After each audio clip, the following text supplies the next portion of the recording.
Ito ang isa sa tinututukan ni Daniel Padilla ang mga negosyo niya na pinapasok.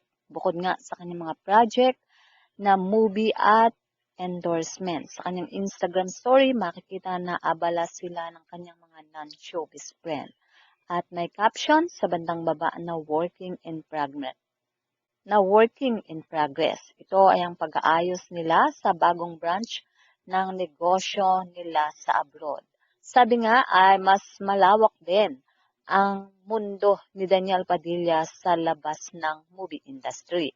Makikita na lumalabas siya kasama nga ang mga non-showbiz friend. At ito rin ang kanyang mga kasama sa negosyo. Samantala, napareact naman si Daniel Padilla sa ipinost na larawan ng kanyang kapatid na si Maggie. Si Maggie ay kasalukuyang nasa abroad at ito ay nag-aaral doon.